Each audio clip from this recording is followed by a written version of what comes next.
everyone, Assalamualaikum warahmatullahi wabarakatuh. My name is Nanda Auralea Alicia, and now I would like to explain about essay structure.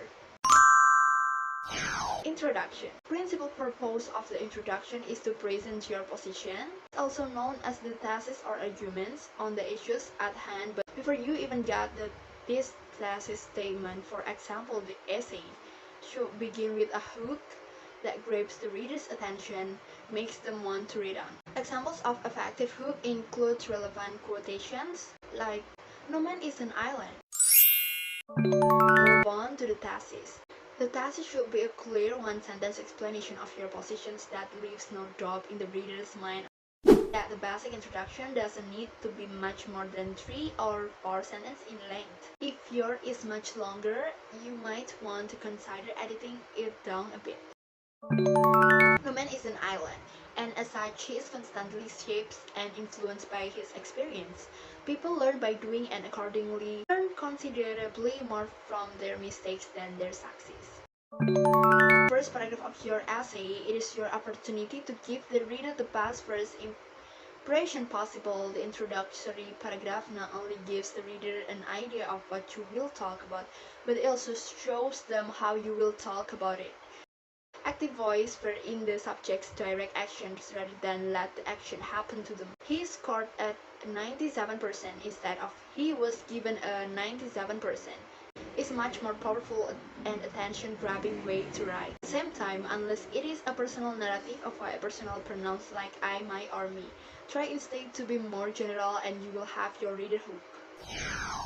The body paragraph. The middle paragraph of the essay are collectively known as the body paragraphs. As alluded to above, the main purpose of a body paragraph is to spell out the detail, the examples that support your thesis.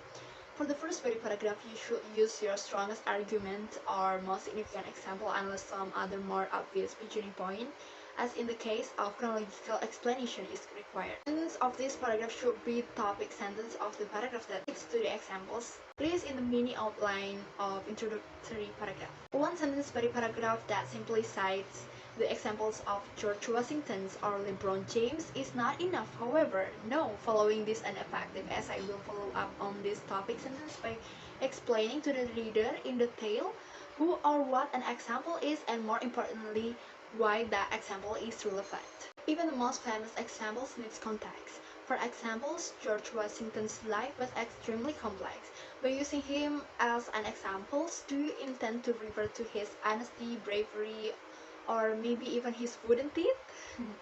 The reader needs to know this, and it is your job as the writer to paint the appropriate picture for them.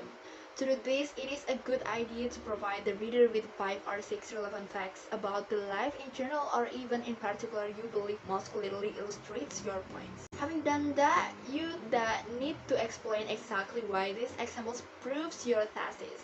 The importance of this step cannot be understated, although it clearly and be underlined. This is, after all, the whole reason you are providing the examples in the first place. Seal the deal by directly stating why these examples is relevant. Here is examples of body paragraph to continue the essays began above. Take by way of examples Thomas Edison, the famed American inventor, rose to prominence in the late 19th century because of his successes.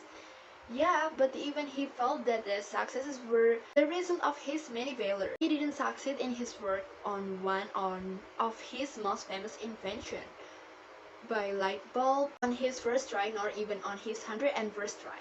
In fact, it took him more than 1,000 attempts to make the first incandescent bulb, but along the way he learned quite a deal.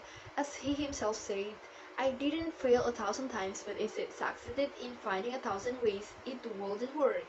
Thus, Edison demonstrated both in thought and action how instructive mistakes. Out of the conclusion paragraphs comes at the end of your essay, it should not be seen as an afterthought, as the final paragraph is represents your last chance to make your case, and as such should follow an extremely rigid format.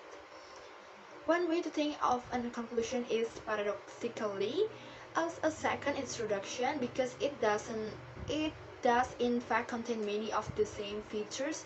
While it doesn't need to be too long for well-crafted, a sentence should be enough. It can break an essay, even effective conclusion, open with a concluding transitions in conclusion, at the end, etc. Use in the introductory paragraph. After that, you should immediately provide a restatement of your thesis statement. In the end, then, one thing is clear: mistakes do far more to help us learn and improve than success. As examples from both science and everyday experience can attest, if we treat each mistake not as a but as a learning experience, the possibilities for self-improvement are limitless. The conclusion paragraph can be a difficult paragraph to write effectively, but as it is your last chance to convince or otherwise impress the reader, it is worth investing some time in.